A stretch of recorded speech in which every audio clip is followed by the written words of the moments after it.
పరిపాలనలో ఆర్థిక మేధస్సు, ఆధునిక సాంకేతికతను జోడించి పేదరికంపై సమరం చేయడమే తమ సర్కార్ లక్ష్యమని సీఎం చంద్రబాబు స్పష్టం చేశారు. డేటా ఆధారిత నిర్ణయాలతోనే భవిష్యత్తు ఉంటుందని, పేద ధనికుల మధ్య అంతరాన్ని తగ్గించేందుకు కూటమి ప్రభుత్వం సరికొత్త వ్యూహాలతో ముందుకు వెళుతుందని పేర్కొన్నారు. కేవలం అంకెలు, గణాంకాలతోనే కాకుండా క్షేత్రస్థాయిలో ప్రజల నుంచి తాను నేర్చుకున్న ఆర్థిక శాస్త్రమే తన పాలనకు దిక్సూచి అని వెల్లడించారు. తిరుమల శ్రీ వెంకటేశ్వర స్వామి వారిని రాష్ట్ర ఉప ముఖ్యమంత్రి పవన్ కళ్యాణ్ దర్శించుకున్నారు. రైల్వే కోడూరు నియోజకవర్గంలో వీబీజీ రామ్జీ ప్రారంభోత్సవ కార్యక్రమంలో పాల్గొన్న అనంతరం నేరుగా తిరుమల వెళ్లి స్వామివారి సేవలో పాల్గొన్నారు. అనంతరం ఆలయ ప్రాంగణంలోని శ్రీ రంగనాయకుల మండపంలో వేద పండితులు శ్రీ పవన్ కళ్యాణ్ కి ఆశీర్వచనం చేసి స్వామివారి చిత్రపటంతో పాటు తీర్థ ప్రసాదాలు అందజేశారు. దీక్షలో ఉన్న పవన్ కళ్యాణ్ అధికారిక కార్యక్రమం ముగిసిన తర్వాత శ్రీవారిని దర్శించుకోవాలని తరించారు. ఇందులో భాగంగా సాయంత్రం దర్శనానికి వెళ్లారు.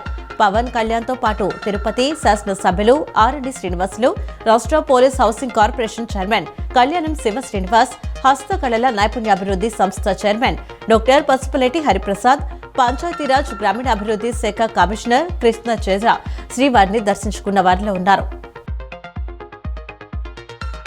దేశ ఆర్థిక విప్లవానికి ఆంధ్రప్రదేశ్ నాయకత్వం వహించాలనేదే తమ లక్ష్యమని మంత్రి లోకేష్ అన్నారు. ఈ టార్గెట్ తోనే తాము నిరంతరం పనిచేస్తున్నామని చెప్పారు. ఆంధ్రప్రదేశ్ యువతకు శ్రీ సిటీ ఇంటర్నేషనల్ యూనివర్సిటీ ఒక గొప్ప వరం కాబోతుందని పేర్కొన్నారు.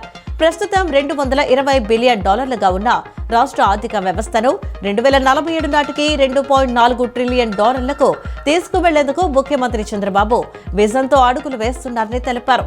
ప్రధాని నరేంద్ర మోదీ నేతృత్వంలోని new education policy, startup India, skill India స్ఫూర్తితో విద్యా వ్యవస్థలో విప్లవాత్మక మార్పులు తెస్తున్నామని లోకేష్ వివరించారు. ముఖ్యమంత్రి నారా చంద్రబాబు నాయుడు నాయకత్వంలో రాష్ట్రంలో రాబోయే 20 ఏళ్ల అవసరాలను దృష్టిలో ఉంచుకుని విమానాశ్రయాల నిర్మాణానికి అత్యంత ప్రాధాన్యత ఇస్తున్నామని పెట్టుబడులు, మౌలిక సదుపాయాల శాఖ మంత్రి బీసీ జనార్దన్ రెడ్డి అన్నారు.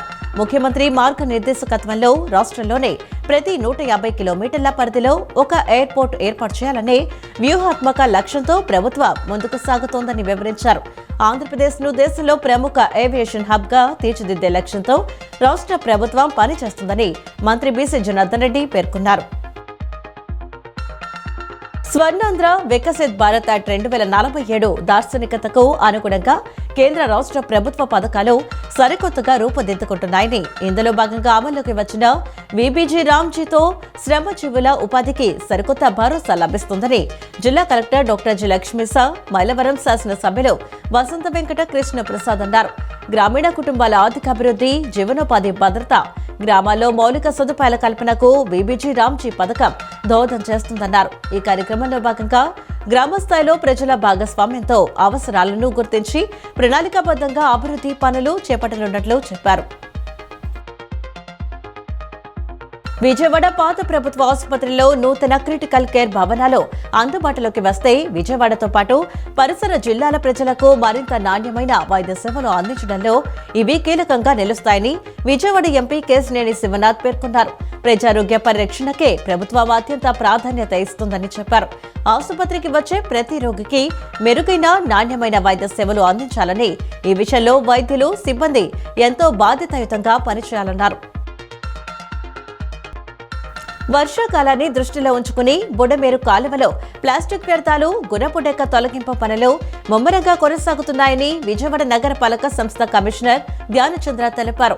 నగరంలోని ప్రధాన కాలువలు, డ్రైన్లు, అవుట్ఫాల్ డ్రైన్లలో ఇలాంటి ప్రత్యేక శుభ్రత కార్యక్రమాలు నిరంతరంగా కొనసాగుతున్నాయని తెలిపారు.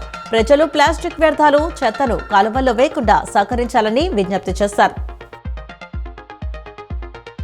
త్వరలో కర్నూలులో హైకోర్టు బెంచ్ ఏర్పాటు చేయనున్నట్లు మైనార్టీ సంక్షేమ న్యాయశాఖ మంత్రి ఎన్ఎండి ఫారూక్ తెలిపారు. అక్కడ ఇప్పటికే స్థలం కేటాయించామన్నారు. బెంచ్ ఏర్పాటుకు హైకోర్టుతో సంప్రదింపులు చేస్తున్నామని వివరించారు. గత టీడీపీ ప్రభుత్వ హయాంలో కడపలో చేపట్టిన హౌస్ ను పూర్తి చేయకుండా వైకాపా ప్రభుత్వం వదిలేసిందని, దాన్ని పూర్తి చేసి అక్కడ మైనార్టీలకు నైపుణ్యాభివృద్ధి కేంద్రాన్ని ఏర్పాటు చేసే ప్రతిపాదనను పరిశీలిస్తున్నామని పేర్కొన్నారు. అమరావతిలో హౌస్ నిర్మాణానికి స్థలాన్ని కేటాయిస్తామని వివరించారు. పార్టీ అధిష్టానం నిర్ణయం మేరకు సర్ కార్యక్రమం విజయవంతంతో పాటు ఇంటింటికి తెలుగుదేశం మరియు కూటమి ప్రభుత్వం అధికారంలోకి వచ్చి 2 ఏళ్లు పూర్తయిన సందర్భంగా ప్రభుత్వం అమలు చేస్తున్న అన్ని కార్యక్రమాలను ప్రతి గడపకు తీసుకువెళ్లే విధంగా విజయవాడ ఎంపీ కేశినేని శివనాథ్ కార్యకర్తలందరికీ దిశానిర్దేశం చేశారు.